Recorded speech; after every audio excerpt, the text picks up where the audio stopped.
I got New to learn York. CPU. Get out of the way because some of us have places to be. Oh, hi, how are you? I met that girl in a nightclub.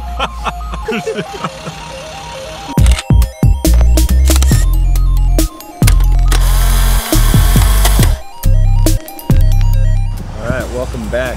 Dream Garage, episode 5, I think. 4 or 5, can't remember, been too long. I've been taking a break from this for no good reason.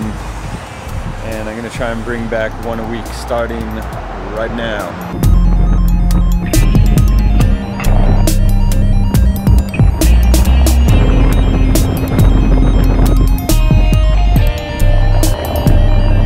This thing is a beast. BMW M6. It is maybe one of my new favorites. I think I say that about every episode, every car, but this thing is a complete joy to drive. It is seriously fast, maybe even overpowered, which to me is incredible. It's something like 500 something horsepower, rear wheel drive, tough to keep the wheels on the road, but so I've been trying to have a guest in every car. If you've been following, you know the last one I did not have a guest in because I couldn't find anyone. But today I'm wrangling up a friend. He just opened a new restaurant, which I'm really excited to check out, called the Village Den. He's an old friend from New York, hustling entrepreneur. This is, I think, his third endeavor, but he'll tell us more. Anyway, I'm gonna spin over there real quick. We're gonna catch up with him and yeah, hear about his story, hear what's going on. And we'll take it from there. New York City, baby. Top down. October. No complaints.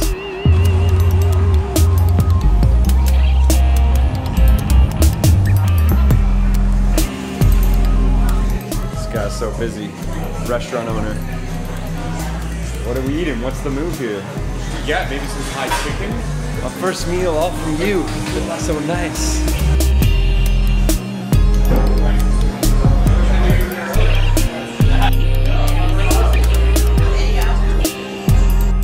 Crushed a couple turkey meatballs and I'm trying to get this guy in the car for an interview, and he takes a meeting when we had something planned. But you know what? Can't knock the hustle. Love someone who just won't pass up an opportunity. So here I am by myself with a car yet again. Post up here until he comes out. Well, look who decided to join. Thanks for having me, buddy. Jeez. Do you want me to drive? No. I'm a man of many talents. Jeez, but I want to drive the M6. Yeah, you should drive it. You want to drive? I hear it's got a lot of horsepower. It's true.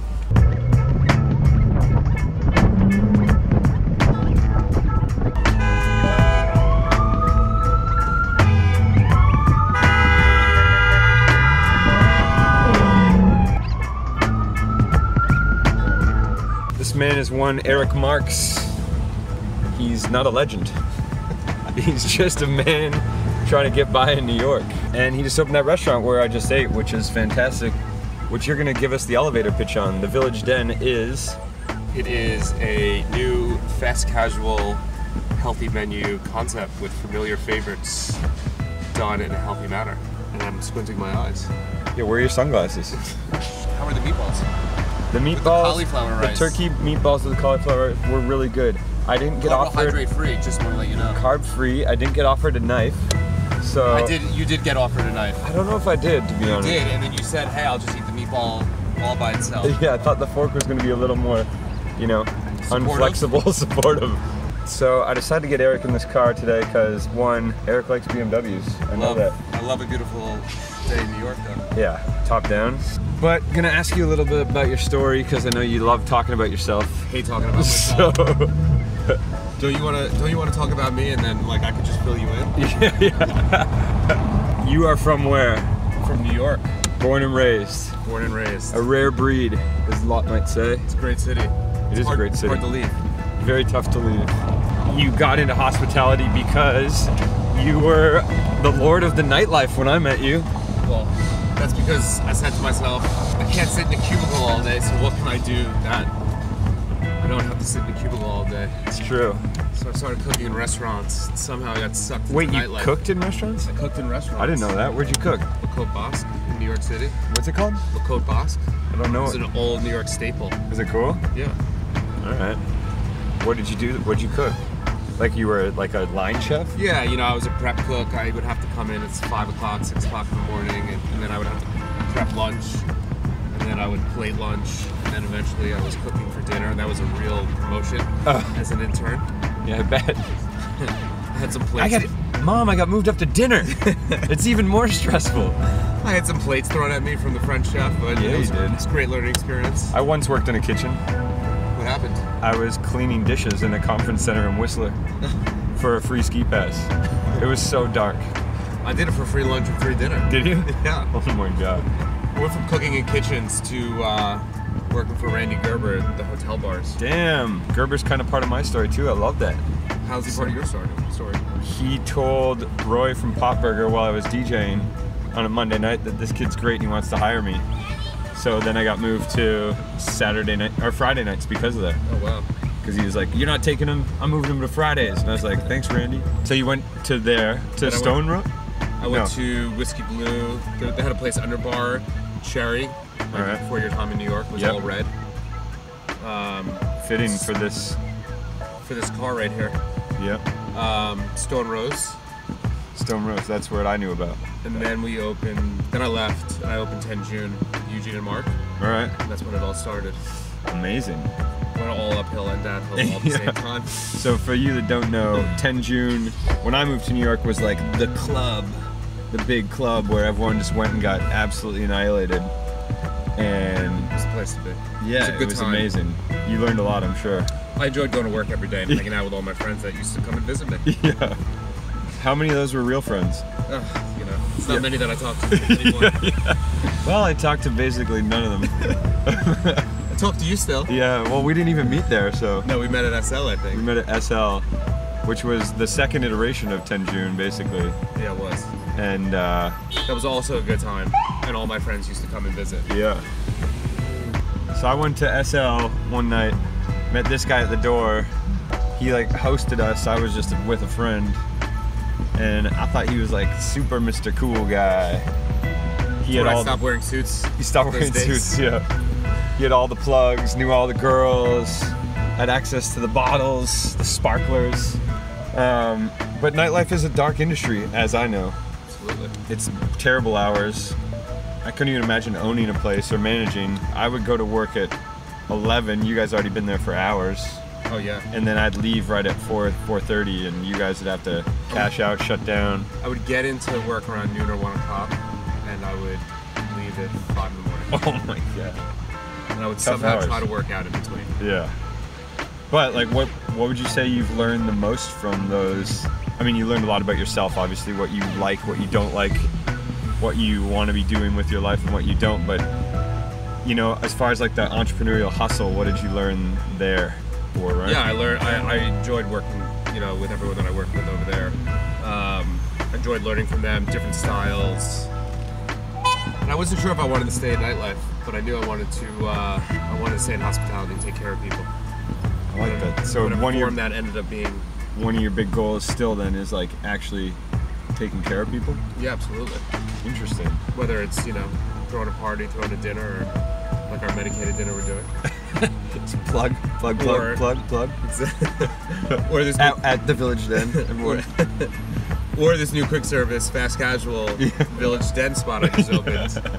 Which is funny because we're not serving any alcohol there. You're not at No all. alcohol, no beer, no wine. Great. Yet. Oh, but just because you don't have your license. Yeah, but we haven't applied for it. Oh, really? Interesting. We want to be an all-day spot, coffee, tea. Yeah. We want, you know, to entertain you in a different way, not just, you know, fancy dinners at night or, That's fair. you know, bottles. So, so you left SL, Left SL, and then you went and opened your own spot called Gilded Lily, Gilded Lily, which and the Monarch Room. and the Monarch Room, which people might know more so Gilded Lily. Yeah, absolutely. It was all gold. All gold floor. Sparkling floor. Before it even opened, I heard this guy's opening a club with gold leaf flooring. It's gonna cost blah blah blah. Which you made back. Smoke and mirrors, though. Smoke and mirrors, and it's now closed. It's now just closed. Nightlife is done. Transitioning to, you know, Yeah, full to taking care of myself. these mature days. hospitality. Yes, exactly. I'm coming from the night into the day. Coming from the night.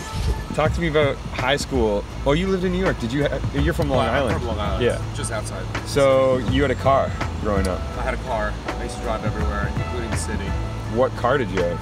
I had a Jaguar. A Actually. Jaguar? Yeah. What year?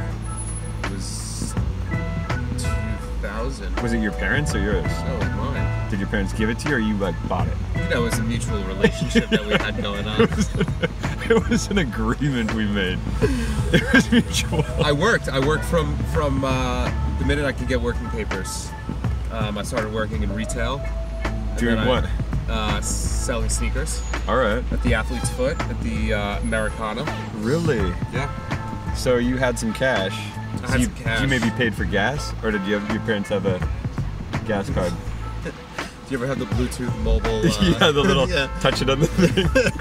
Just prepay. Oh my god, it's amazing.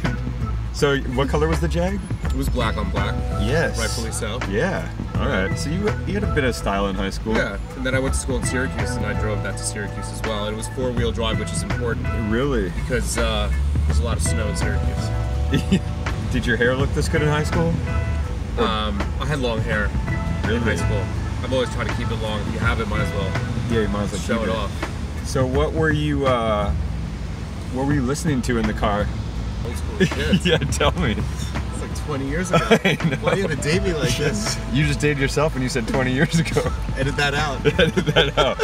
What were you listening to? Come on. A lot of Biggie back in the day. All right, so you were keeping it New York real. Yeah, totally.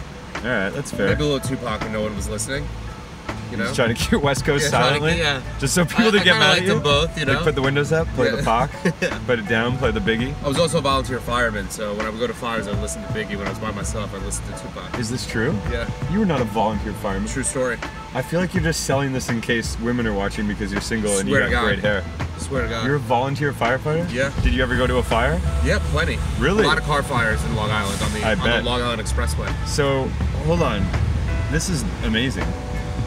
So, I did how old were you? Wait, three live house fires when I was growing up. Yeah. That's scary. Yeah. How old were you? I was 17. Wow. My mom used to freak out when she would hear the siren go off. I bet. I had this gigantic beeper. And you just had to run? Yeah, you just run out of the house, and the firehouse was like a half a mile from my house. So, from there, that was your last dive into public service work? That was my last dive currently into public service work. Oh, there we go. Yes. And then you just started servicing promoters and models? That was your next public service Yeah, I was work? about to say, that's my other public service work. And you were just putting out fires? Started feeding models and promoters basically with food and alcohol. Put out fires at work though, not their fires. It's just a the volunteer firefighting was a metaphor for work later to Prerequisite. come. Prerequisite. It's a training exercise. I like it. I like pulling bodies out of clubs. Over the shoulder. You know, I got to New learn York. Get CPU. out of the way because some of us have places to be. Oh, hi, how are you? Going to meet a friend. That was amazing. She's speaking. And like, I loved it. I met her. I met that girl in a nightclub. Yo, that was amazing. Oh, that was one of the best things ever seen. She frequented our Hampton house. Oh my god. Oh, hey. Hey, how are you?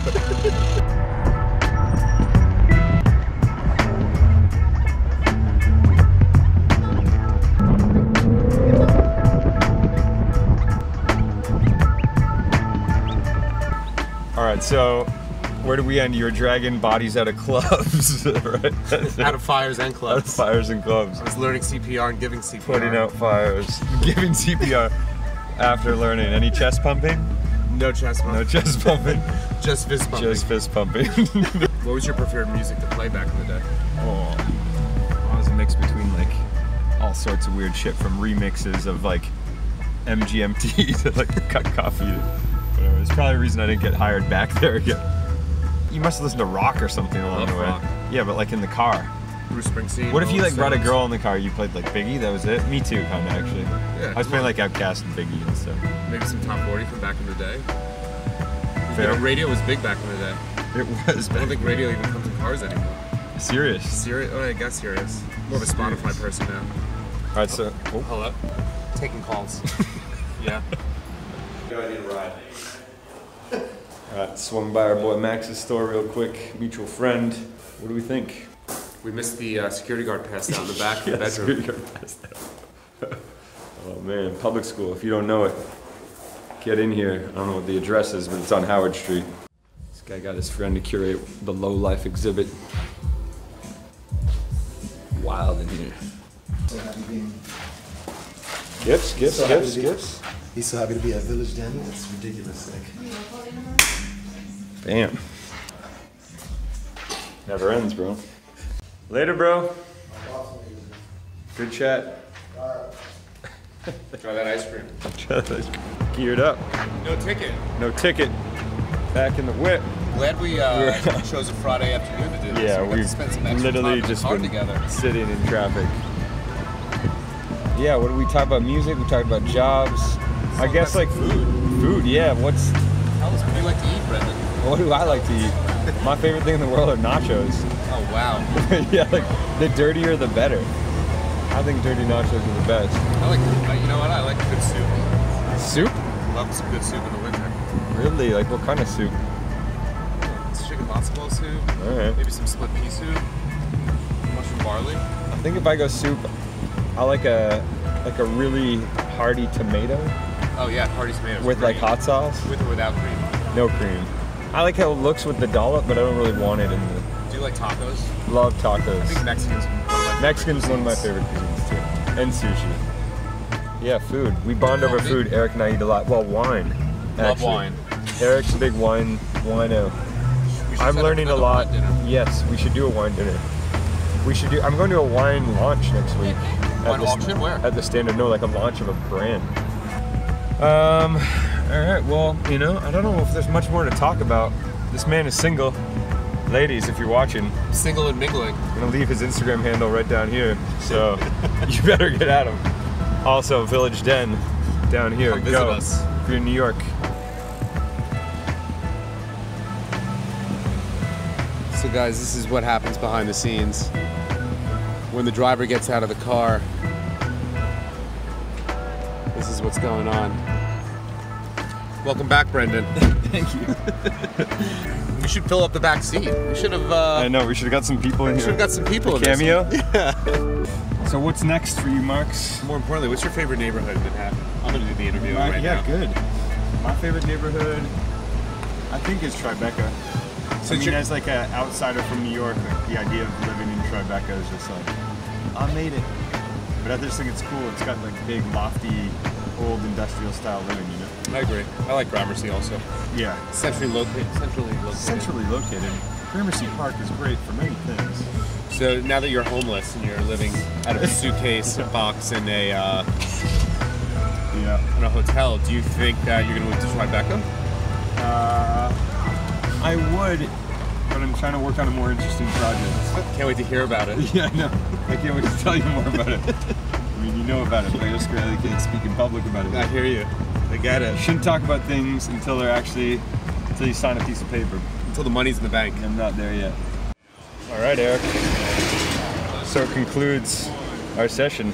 Thanks for having me. Thank you, sir. Thanks for the ride. Hope to see you again. Appreciate it. Yeah. All right, Village Den, Eric Marx, signing off. Get out of here. All right, that's it. That's all. Putting this little thing away. Eric Marx, what a legend. Good to find good people like that in your life. Yeah, good. How you doing? Surround yourself with positive people, doing positive things. That's all I can tell you. Now I'm gonna put this thing to bed. Hope you like Dream Garage. I'm gonna do a bunch more of these in the following weeks. Try and do one a week. I've been slacking, but we're coming back. And yeah, stay inspired, folks.